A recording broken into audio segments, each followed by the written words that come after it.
Donnie and Dolly. The team is supported by ableauctions.ca. Closing your business? We can help.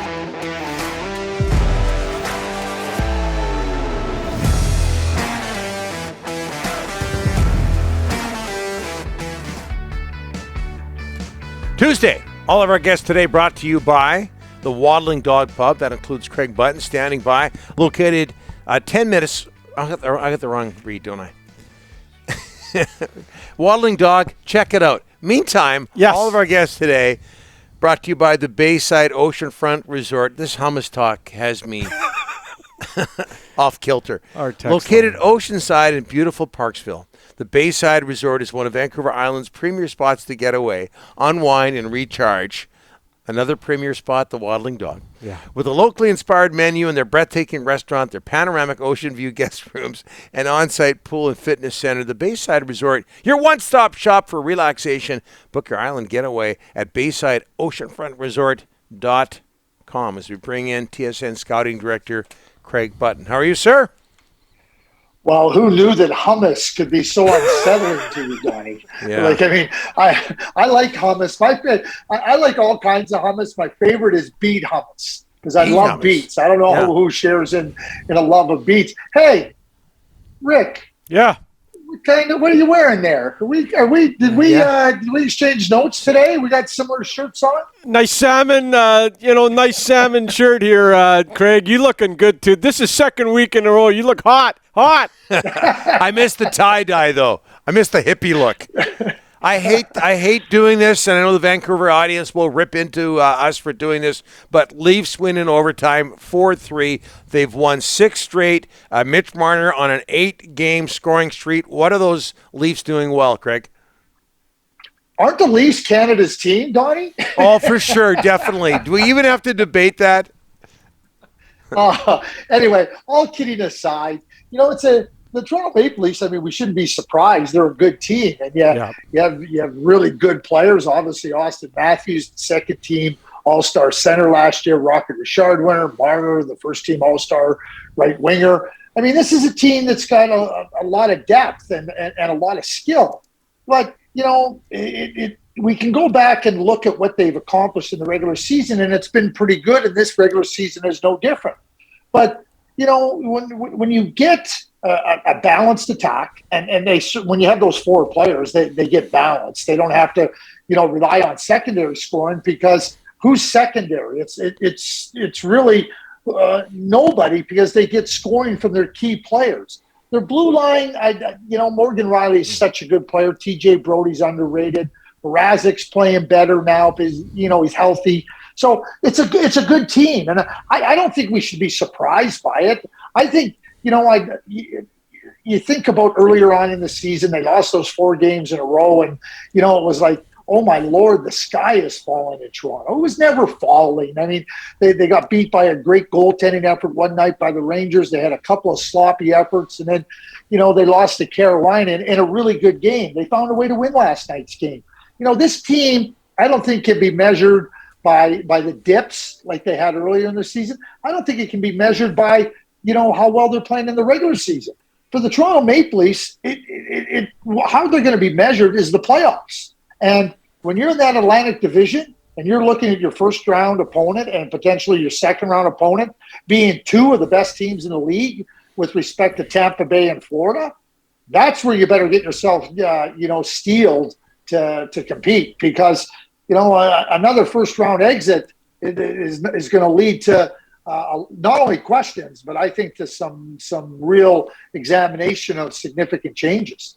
Craig, you went on the weekend talking with Jay about the Canucks, and you've done this on this show as well, needing 2 top 4 defensemen. How crucial is that for this organization? Well, if you want to find a way to be competitive in the Western Conference and find a way to, everybody starts off the season with this. Our goal is to win the Stanley Cup. Okay, great. That's a lofty goal. I would imagine that's the same for every team in the league.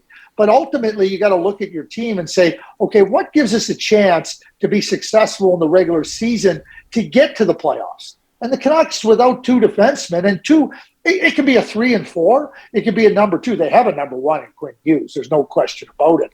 So If they can find two more that can play in their top four, whether it be two on the second pair, one on with Hughes, one other on the second pair, that's all good.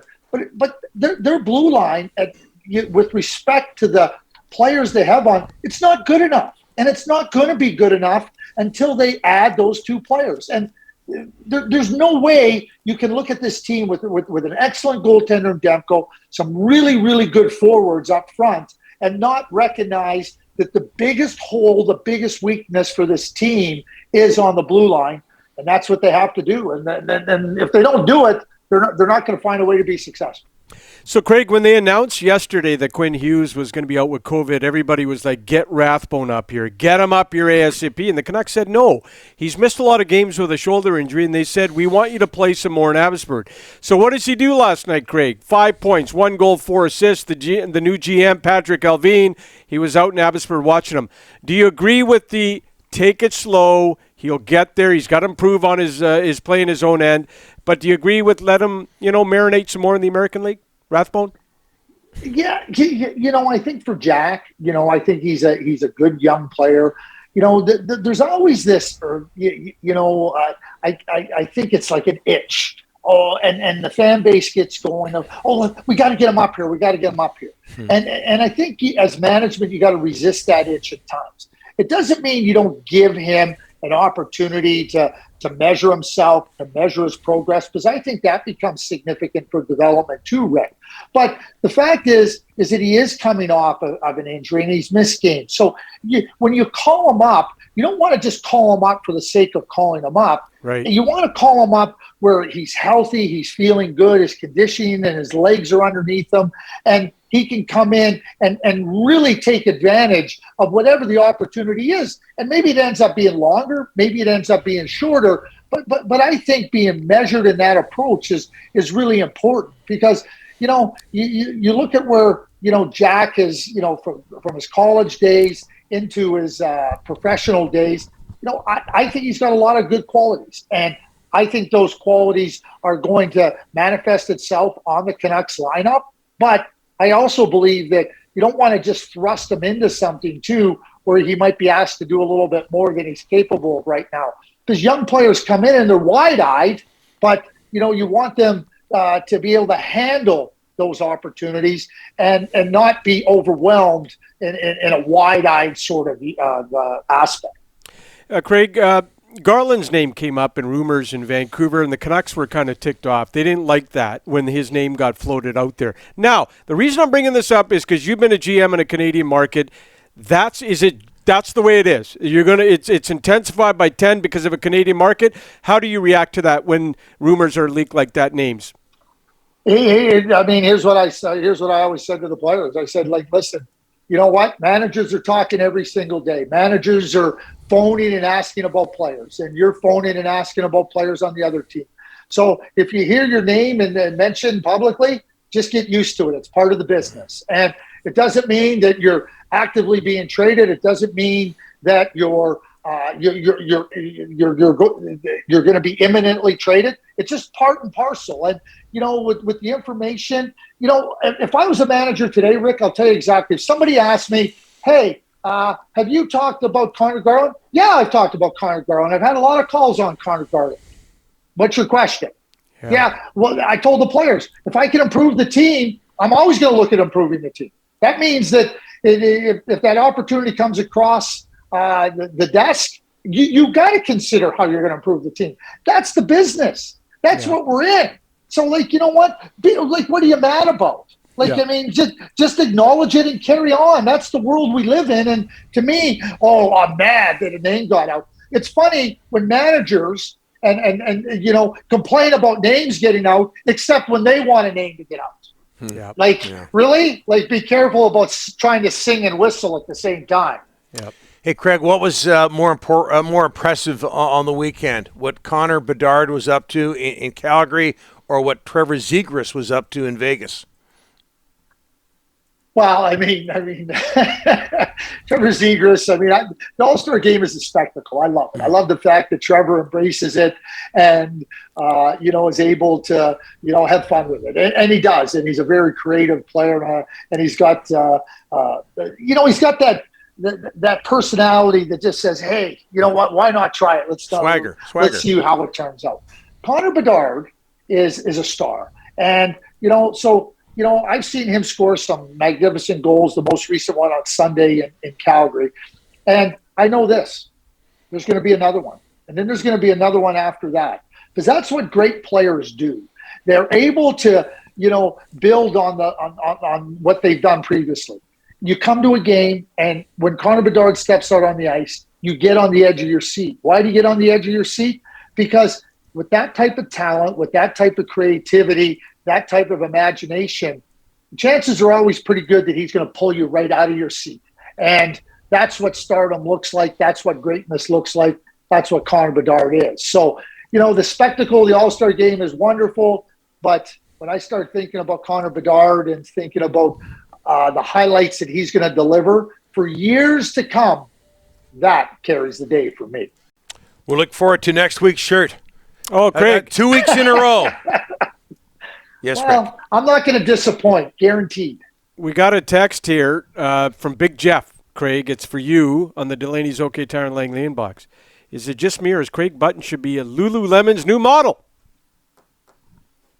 I love Lulu, and I also got my Canadian Olympic wear too. So I've been sporting it. I showed up at our pickleball event last Thursday in my Lululemon Canada Olympic gear. And everybody, they saw where I was at. So did you go on the injury? Did you go on the injury list again, Craig? Oh, no. You know what, Donnie? You know what I've realized? There's certain plays that you just don't try at my age. You just that's how I got injured, by not recognizing my limitations. I'm learning. Hey, by the way, Craig, last thing, your hot sauce stuff on Pedersen last week went pretty big on Twitter in Vancouver. Just want you to know. Oh, yeah. Well, again, as we talked about it, right? All I'm saying is like, you have to consider lots of different possibilities. It doesn't mean that you're going to trade somebody. Yeah. It doesn't mean that you're trying to dispatch somebody. But at the end of the day, these are the types of conversations that you have to have, and you have to have them all the time. Yeah. And NHL front offices have them all the time. And anybody that doesn't think that, I'm just going to tell you, you don't know what you're talking about, because these types, as difficult as they are, they happen. Yep. Craig, thanks. Next week. See ya.